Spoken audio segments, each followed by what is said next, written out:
All right, welcome to the deep dive. Good to be here. So today we're jumping into the Indian state of Himachal Pradesh. hmm Known for that stunning Himalayan scenery. Exactly. Nestled right there in the Western Himalayas.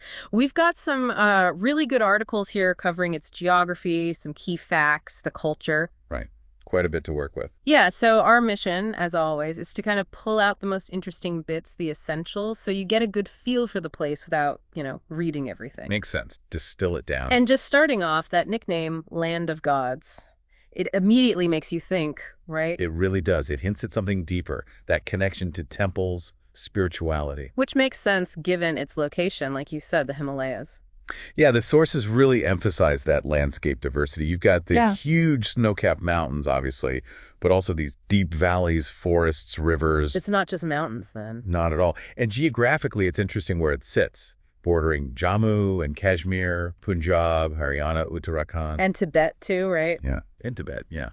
Which gives it this unique sort of crossroads position, influences from different directions. Okay, let's unpack some of the key facts mentioned. One thing that stood out to me was the capital situation. Oh, yeah? Two capitals, Shimla in the summer, Dharamshala in the winter. Right. That is unusual. You wonder about the practicalities, like you said before, moving the administration around. Must be quite the operation, probably driven by climate, I imagine. Most likely, yeah. Adapting to the different conditions. Yeah. The sources also flag Hindi as the official language. And not the only one spoken. No, definitely not. Lots of local Pahari dialects are mentioned, which points to, a really rich linguistic layer there. Adds that cultural depth. Yeah. And a key date from the sources, January 25th, 1971. Yeah, that's when it officially became a full state. So relatively young as a state in its current form. In its current form, yes, but obviously the region has a much, much longer history. And rivers. Right. The articles name the Bees, Sutlej, Ravi, Chenab. Big ones. Major rivers. And they're absolutely crucial.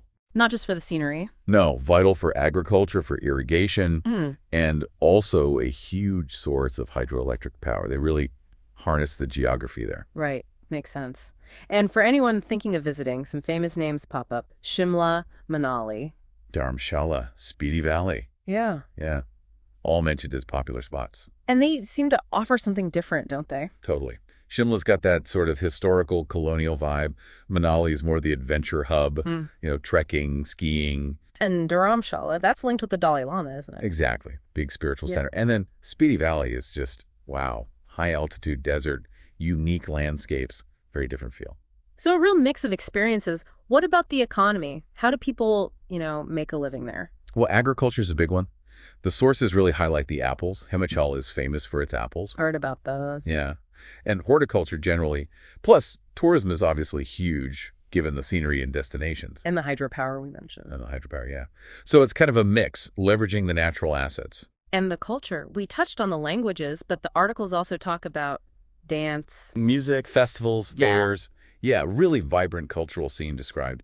And what's interesting is that blend of Hindu and Buddhist influences. Ah, right. Connecting back to the land of gods idea. Exactly. You see it in the traditions, the temples, the monasteries. It's a real blend. So for listeners, it sounds like Himachal Pradesh isn't just one thing. It offers peace and quiet, but also adventure. Definitely. And that spiritual dimension too. It caters to a lot of different interests, it seems. The landscape has just shaped everything so profoundly there. Yeah, that really comes through. The culture, the economy. Yeah. It's all tied to the geography. Okay, so to wrap it up, Himachal Pradesh state in the Western Himalayas, incredible geographical diversity, rich culture mixing Hindu and Buddhist elements, and an economy built on its natural strengths like farming, tourism, and hydropower.